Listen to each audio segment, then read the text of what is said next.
Meus irmãos, bom dia para todos. A graça e a paz do Senhor seja com todos nós e de uma forma muito especial com as mães nesse dia. Um feliz Dia das Mães para todas as queridas mães que estão aqui entre nós. Vamos abrir a palavra do Senhor em Gálatas, no capítulo de número 2, verso 9 e 10. Gálatas, capítulo 2, versos 9 e 10.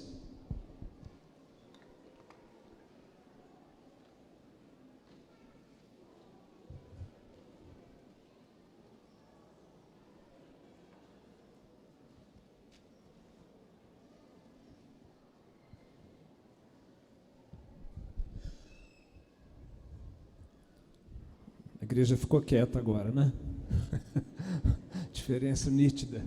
Gálatas 2, 9 e 10, vamos ler juntos esses dois versículos? E quando conheceram a graça que me foi dada, Tiago, Cefas e João, que eram reputados colunas, me estenderam a mim e a Barnabé a destra de comunhão, a fim de que nós fôssemos para os gentios e eles para a circuncisão, recomendando-nos somente que nos lembrássemos dos pobres, o que também me esforcei por fazer. Pai de amor, nosso Deus, que dia feliz, que manhã alegre essa de domingo, dia do Senhor, com o povo do Senhor, meditando na palavra do Senhor, e num dia tão especial, onde nós te agradecemos pelas vidas preciosas das mães da igreja, das mães dos filhos dessa igreja. Nós consagramos ao Senhor esse dia, santificamos esse dia, e pedimos a Deus que pela tua bondade e misericórdia o Senhor nos alimente espiritualmente, fortaleça a nossa fé, nos instrua, Senhor, e abençoe-nos para que possamos ser cada vez mais fiéis ao Senhor. Oramos em nome de Jesus, pedindo agora a instrução e a ministração do Espírito Santo aos nossos corações. No nome e pela mediação de Jesus. Amém. Queridos irmãos, nesse Dia das Mães, vamos lembrar de algumas mães da história bíblica. Algumas mães que deixaram uma marca muito especial, conforme está registrado na palavra de Deus. Você se lembra daquela mãe que disputou com uma outra mãe que durante a noite perdeu seu filho, ele morreu, ela dormiu em cima dele e ela então teve que disputar, as duas foram disputar quem era a verdadeira mãe e passaram por um teste de maternidade salomônico, quando Salomão diz para dividir a criança ao meio. E a que era mãe de verdade falou, não, pode deixar, entrega para outra, não é mãe, mas pelo menos preserva o filho. E o texto bíblico diz que o amor materno se aguçou por seu filho.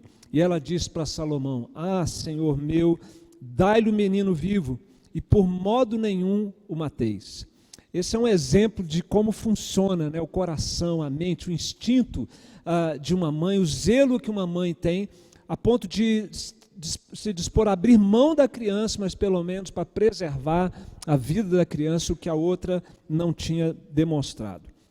Uma outra mãe muito especial na Bíblia Sagrada, ela é especial por vários motivos. Um deles é que ela realizou o sonho de todas as mulheres hebreias de todos os tempos. Todas as mulheres se casavam, ansiavam se casar, e em se casando ansiavam por ser mãe do Messias. Quem sabe ela se casando, tendo um filho, poderia dar à luz ao Messias. E nós sabemos que uma delas foi de fato escolhida, realizou esse sonho secular das mães hebreias, que foi Maria. E Maria, ela chegou, quando soube dessa notícia, ela disse ao anjo, aqui está a serva do Senhor, que se cumpra em mim conforme a tua palavra. Maria demonstrou uma lição muito importante, que os puritanos enfatizavam, e parece que nos nossos dias está meio esquecido, que essa coisa de ser mãe não diz respeito só ao sonho da mãe, não diz respeito só ao projeto da família, diz respeito ao reino de Deus, aos propósitos de Deus para este mundo e para o seu reino. E ela se dispôs então a ser um instrumento da realização desse propósito e do plano de Deus. E por fim, o último exemplo que eu gostaria de lembrar aqui, na verdade são duas mães. Uma delas, uma mulher de fé. Ela enfrentou a lei do faraó, que proibia que os filhos homens fossem conservados vivos, eles deveriam ser mortos, e ela escondeu o seu filho, e quando não tinha mais jeito de esconder, Joquebede era o nome dela, colocou o seu filho num cesto no rio Nilo, e o despachou pela fé de que Deus iria de alguma forma preservar a vida do seu filhinho. Uma mulher de fé, como hoje nós ouvimos numa das músicas que a Glênia compôs. Mas a história continua, e quem vai encontrar aquela criança, o pequenino Moisés, dentro do cesto, é ninguém mais, ninguém menos do que a filha de Faraó. E de novo, coisa de mulher, coisa de coração. Quando ela encontrou aquele bebê, ela se derreteu toda e resolveu assumir a maternidade daquela criança. E o texto bíblico diz que quando ela abriu o cesto, viu a criança, e eis que o menino chorava. Teve compaixão dele e disse: este é menino dos hebreus. E nós sabemos bem o rumo que a história teve depois desse encontro de uma mulher com aquele bebezinho tão lindo naquele cesto. Onde eu quero chegar com essas três histórias iniciais, meus irmãos? 2018 é o ano do serviço na nossa igreja. Nós estamos sendo desafiados a servir. O mês de maio é o mês da família na nossa igreja. E nós estamos sendo também desafiados a refletir sobre os valores da família cristã. E o segundo domingo de maio é o Dia das Mães. Vamos juntar tudo isso e pensar numa coisa bem específica para as mães que estão aqui, para as mulheres que estão aqui de modo geral, e as mães de uma forma específica. Eu venho hoje, meus irmãos e minhas irmãs queridas, trazer um apelo pastoral para as mães que estão presentes aqui hoje. A partir desses sentimentos que são muito próprios das mães, instinto materno, zelo pelas crianças, cuidado com os bebês, cuidado com a criança nessa fase tão vulnerável da vida, generosidade e altruísmo de não pensar só nos seus filhos, mas pensar também nos filhos de outros, como a filha de Faraó nos deu esse belo exemplo aqui, claro que sob o toque e a ação de Deus no coração dela. E o apelo pastoral que eu venho fazer aqui nessa manhã não é em favor dos seus filhos. Seus filhos são muito bem cuidados por você. Seus filhos são extremamente privilegiados por tudo que têm recebido, de cuidado, de amor, de recursos, de condições. O apelo que eu venho fazer aqui hoje é em favor de outros filhos, que não os seus. Os filhos da cidade de Santa Luz. Sim, meus irmãos e minhas irmãs, é um apelo bem prático, bem direcionado. Mas me permitam fundamentar biblicamente o porquê deste apelo. Vamos deixar Santa Luz de lado um pouquinho e nós vamos para a palavra de Deus. Eu queria pedir às mães aqui que me emprestem por alguns instantes seus ouvidos, seus corações de mães, para essa palavra bíblica que eu trago a vocês em nome de Jesus. Em favor não de seus filhos, porque nós aprendemos com Jesus que uma das marcas do cristianismo verdadeiro, uma das marcas de um coração transformado, é que nós não amamos apenas os nossos. Nós não cuidamos apenas daqueles que nos são especiais, nos são caros. Foi Jesus quem disse: porque se amardes os que vos amam, que recompensa tendes? Não fazem os publicanos também o mesmo? Então nós somos chamados a amar além das fronteiras da nossa família, e os filhos além do seu cuidado maternal. O que a palavra de Deus, meus irmãos, nos fala sobre esta questão dos filhos de outros, especialmente os filhos dos pobres? A palavra de Deus nos ensina a termos um olhar muito especial para com os pobres, os oprimidos, os necessitados, aqueles que são assim, não por causa de embriaguez, não por causa de irresponsabilidades, mas por causa de condições socioculturais do contexto em que vive, são os mais vulneráveis da sociedade, e os filhos deles são aqueles que ainda estão em maior condição de vulnerabilidade social. E a palavra de Deus nos ensina que Deus se coloca ao lado dos pobres, e que nós, como filhos de Deus, devemos nos lembrar dos pobres, especialmente dos filhos dos pobres. E nós vamos agora passar por alguns exemplos bíblicos novamente. Eu quero caminhar com os queridos irmãos e as irmãs do começo ao final da Bíblia, mostrando como que esse não é um tema isolado, não é um tema eventual da palavra de Deus, mas é algo recorrente, algo para o qual Deus se coloca de uma forma muito evidente, muito firme em favor dos pobres, e Deus espera que nós nos lembremos dos pobres a exemplo do que Ele faz. Vamos começar com Moisés. Nós sabemos que toda a lei se resume em um grande mandamento, na verdade, dois. Amar a Deus sobre todas as coisas e ao próximo como Jesus nos amou. Esse é o resumo, esse é o princípio geral. Mas quando nós vamos ao detalhamento de como colocar isso em prática, a lei de Deus é muito específica. E Moisés, que foi o grande legislador para a nação de Israel, devemos nos lembrar que Deus redimiu uma nação de escravos e de pobres. Eles eram as duas coisas, toda a nação, toda ela, escrava e pobre. E Deus então, quando os coloca no deserto, caminhando para a terra prometida, Ele diz como eles deveriam tratar dos pobres, como eles haviam sido até então. E a palavra de Deus, no livro de Deuteronômio, eu vou ler para os irmãos no capítulo 15, a partir do verso 7, veja como é forte o ensino do Senhor a respeito da questão da pobreza.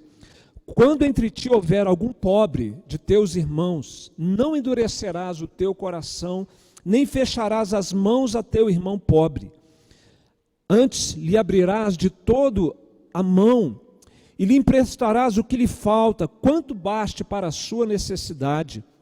Guarda-te, que não haja pensamento vil no teu coração, de sorte que os teus olhos sejam malignos para com teu irmão pobre, e não lhes des nada, e ele clame contra ti ao Senhor, e haja em ti pecado.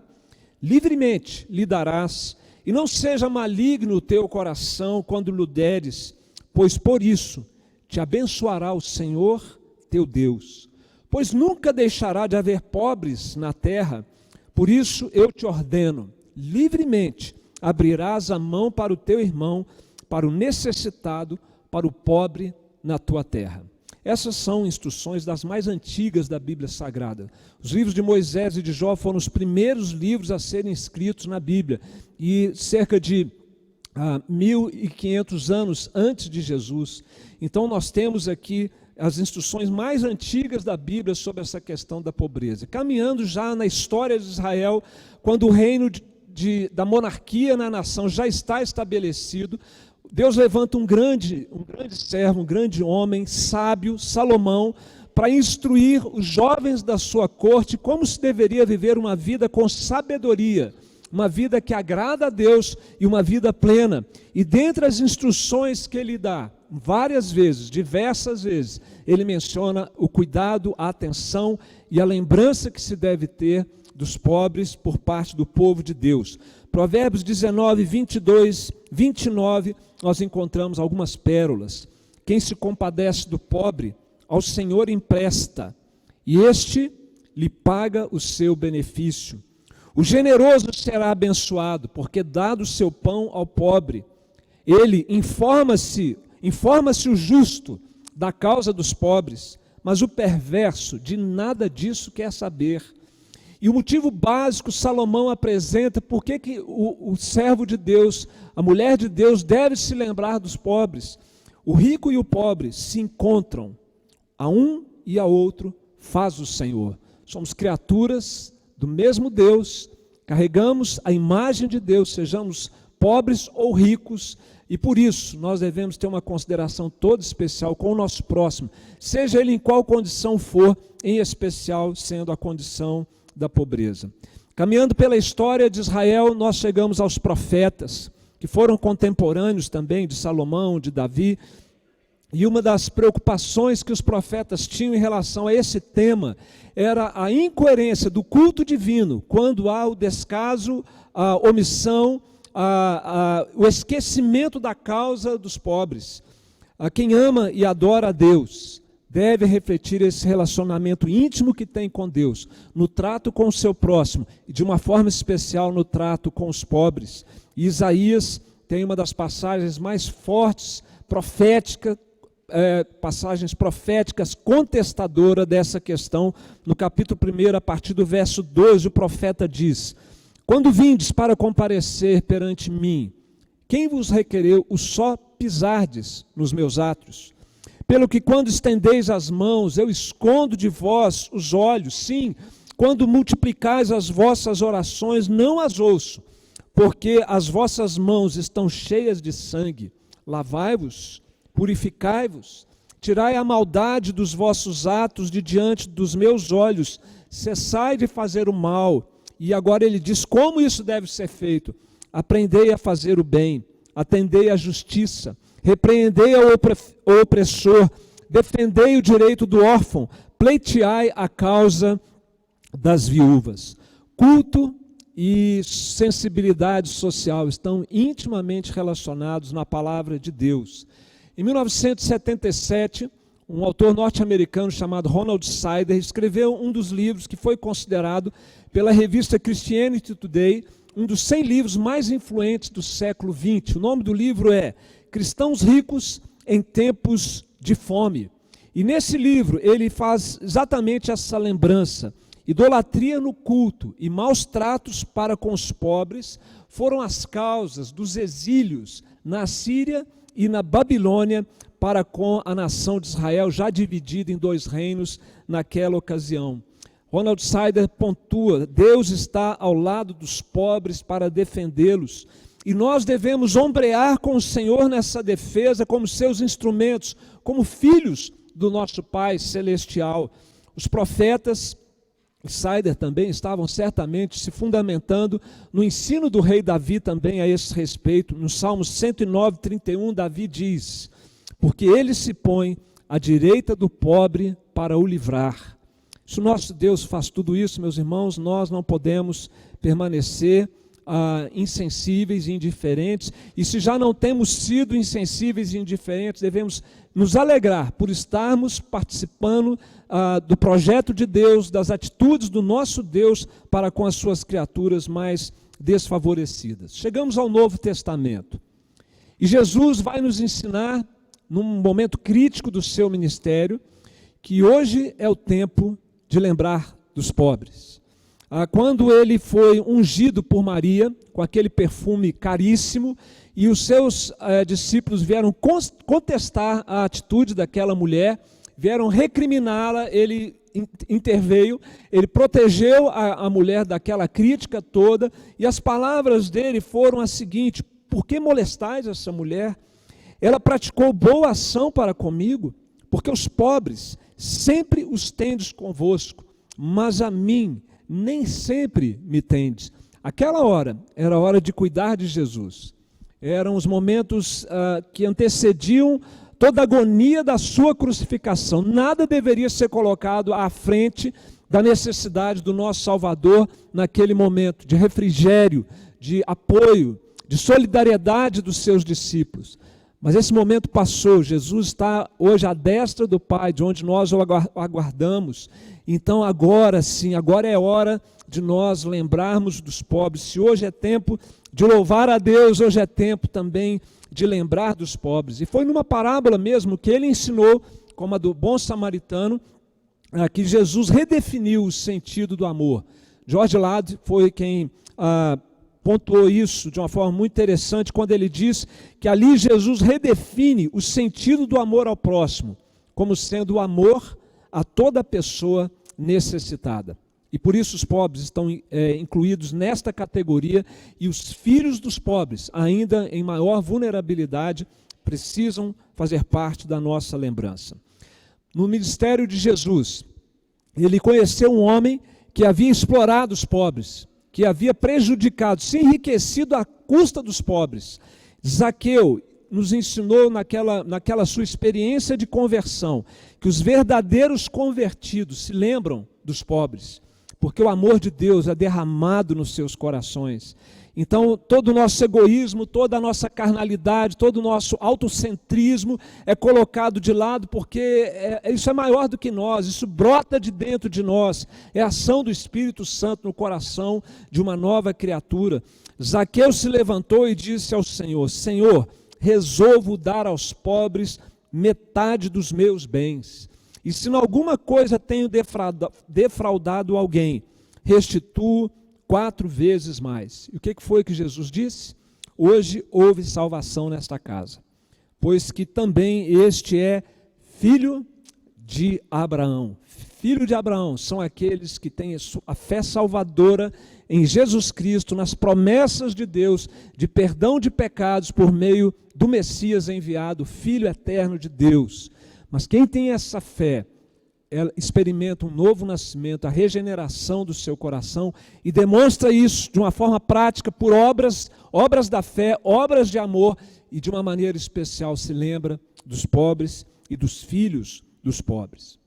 E aí, caminhando no Novo Testamento ainda, nós nos deparamos com o ensino dos apóstolos, quando eles já não estavam mais sob a tutela presencial física de Jesus, dando sequência ao ministério e à implantação da igreja na terra. Eles nos ensinaram, o Espírito Santo deixou registrado para nós por meio do ensino apostólico, que é o amor no coração que deve nos impulsionar a lembrar dos pobres. Vocês se lembram do hino do amor, escrito pelo apóstolo Paulo? Ali no hino do amor, ele contempla esta área tão crítica da vida humana. Ele fala da necessidade dos pobres e diz que nossa preocupação e zelo com os pobres deve ser motivada pelo amor. Paulo diz: ainda que eu distribua todos os meus bens entre os pobres, e ainda que entregue o meu próprio corpo para ser queimado, se não tiver amor, nada disso me aproveitará. Paulo não está condenando ou está ensinando que nós não devamos nos preocupar com os pobres, mas diz que não adianta termos uma preocupação ao nível máximo e extremo, por motivos outros que não seja o amor no coração, esse amor que vem do coração de Deus para o nosso coração. Se dar ao pobre sem amor no coração não é válido. Fechar o coração e nada dar ao pobre também, certamente está dentro da mesma categoria.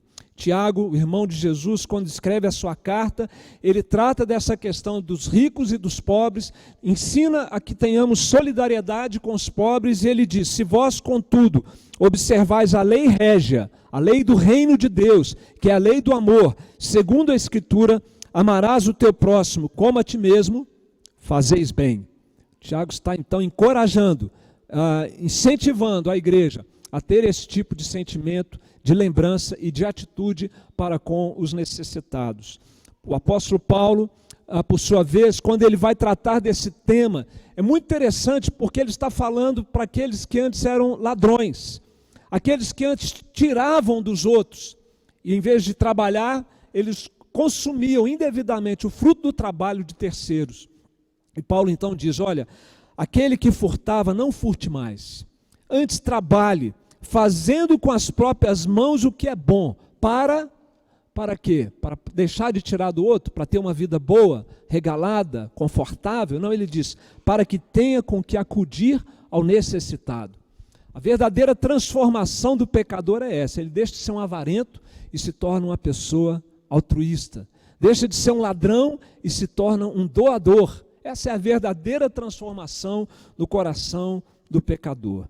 E aí, meus queridos, nós chegamos ao texto que nós lemos inicialmente. Muito interessante essa passagem de Gálatas, capítulo 2, 9 e 10.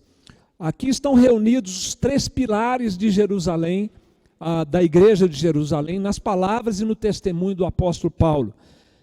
Tiago, irmão de Jesus, Pedro e João. Não é o Tiago, irmão de João, que já havia sido decapitado muito tempo antes por Herodes.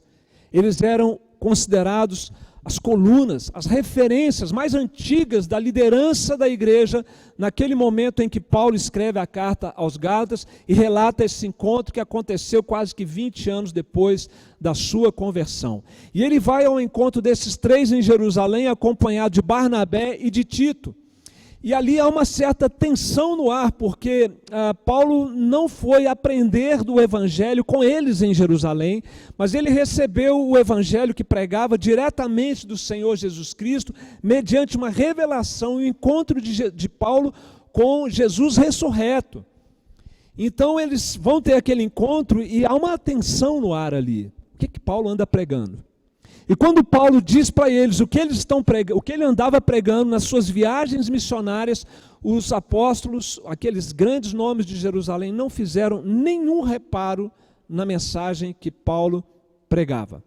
Mas do alto da sua autoridade apostólica, como aqueles que chegaram primeiro na fé e estavam acolhendo a Paulo, eles fizeram uma única recomendação.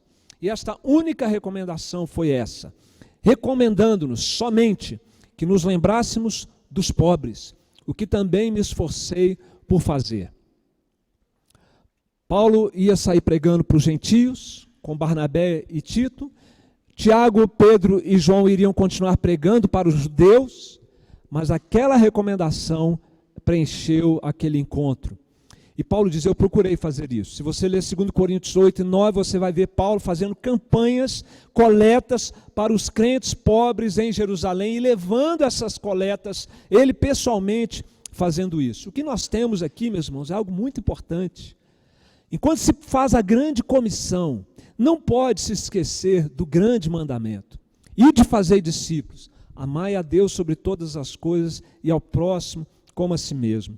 Michael Horton, tratando da questão da grande comissão, ele nos diz como lidar, como conciliar esses dois mandamentos que nós temos da palavra do Senhor. Como herdeiros do pacto em Cristo, Michael diz: recebemos dois mandatos, a grande comissão e o grande mandamento: pregar o evangelho e amar a Deus e ao próximo, e não servir o próximo como que oferecendo uma cenoura para que ele se converta a Jesus. Nós não fazemos assistência social, nós não nos lembramos dos pobres para atraí-los capciosamente como uma isca para que eles se tornem presbiterianos, para que eles se tornem cristãos, para que eles amem a Jesus. Nós fazemos isso por dever de consciência, por uma força maior do que nós mesmos, a força do amor de Deus que está em nosso coração. Se ele vai se converter ou não, isso é um problema da soberania de Deus. Mas nós vamos fazer as duas coisas: cumprir o grande mandamento e cumprir a grande comissão. E haverá um tempo, meus irmãos, de acordo com a palavra do Senhor, em que nós não precisaremos mais nos lembrar dos pobres, e não é esse agora. O livro de Apocalipse retrata e relata esse tempo. No reino eterno de Deus, a pobreza finalmente será esquecida, será uma página virada na história da humanidade. Ouvi grande voz vinda do trono dizendo: eis o tabernáculo de Deus com os homens, Deus habitará com eles, eles serão povos de Deus, e Deus mesmo estará com eles, conosco, meus irmãos. Glória a Deus por isso. E quando isso acontecer, Deus lhes enxugará dos olhos toda lágrima, a morte já não existirá, já não haverá luto, nem pranto, nem dor, porque as primeiras coisas passaram. Não está escrito aqui pobreza, mas nós sabemos que a pobreza traz sofrimento, traz dor, traz lágrima, e tudo isso vai ter sido página virada. Nós oramos e aprendemos a orar com Jesus para que o reino de Deus venha. E um dos conceitos mais bonitos da teologia reformada é que a gente pede que o reino de Deus venha, mas a gente não cruza os braços. Alguns grupos evangélicos creem assim que o reino de Deus virá, mas que até esse reino chegar, quanto pior a coisa ficar, melhor. Tem que piorar mesmo, tem que ficar muito ruim. E então a gente cruza o braço e deixa o pau quebrar na sociedade. Não, a nossa teologia reformada nos ensina bem diferente disso. Lutero disse que se ele soubesse que Jesus viria amanhã, ele plantaria uma árvore hoje, porque ele queria ser encontrado com fidelidade, fazendo a vontade de Deus. Nós queremos que o reino de Deus venha, e o reino de Deus vir não é só ter culto, não é só está tudo certo, tudo bem, mas os valores do reino de Deus serão reguladores na sociedade humana. Deus estará conosco, tudo será feito em temor e amor a Deus. Isso tem que começar agora, meus irmãos. Já começou, a vida eterna já começou, o reino de Deus já está entre nós. E nós temos que ir trabalhando para que as coisas que serão vivenciadas na eternidade já comecem a ser vivenciadas agora. O amor ao próximo, o perdão, a generosidade, o coração de servo, a disposição de servir ao próximo, é para já, é para agora. O nosso coração já está desfrutando da vida eterna. E nós devemos colocar isso em prática no nosso dia a dia. E aqui inclui a gente trabalhar para minimizar a pobreza ou os efeitos da pobreza na sociedade. Aí então, sim, ela vai ser esquecida para sempre. Essa hora a gente não vai mais precisar se lembrar dos pobres, nem dos filhos dos pobres, porque a pobreza terá sido finalmente esquecida. A Bíblia diz que nós viveremos em novos céus e nova terra, nos quais habita justiça, tanto de coração, de caráter, de retidão, quanto justiça social e de relacionamentos. Meus queridos irmãos e queridas mamães, a palavra de Deus nos ensina que Deus se coloca ao lado do pobre e dos filhos dos pobres de uma maneira especial. E como filhos de Deus, nós somos chamados a nos lembrar dos pobres. Aquela recomendação feita pelos 3 grandes em Jerusalém, ela continua ecoando através dos séculos, meus irmãos, e nos alcança, e nos atinge.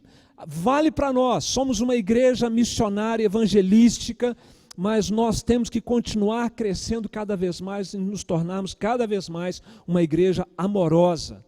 Uma igreja que ama, e ama de fato e de verdade, não apenas de boca, mas de fato e de verdade, que é o que João ensina na sua primeira carta, falando exatamente do cuidado com os necessitados, para a gente, sabendo que o irmão ou a pessoa tem uma necessidade, não fecharmos o nosso coração para essas pessoas, para esse tipo de pessoa. Como você tem se lembrado do pobre?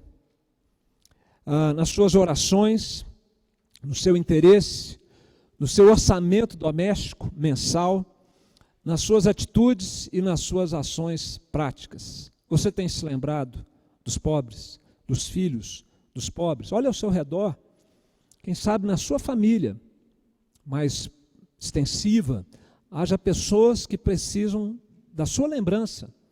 Quem sabe no seu ambiente de trabalho, os funcionários que trabalham lá, aqueles que não têm as mesmas condições econômicas, sociais que você tem. Quem sabe no seu bloco, no seu condomínio, você precisa ampliar o seu horizonte e procurar ver o que está acontecendo com pessoas que precisam dessa ajuda. Há alguém que você possa abençoar material e espiritualmente?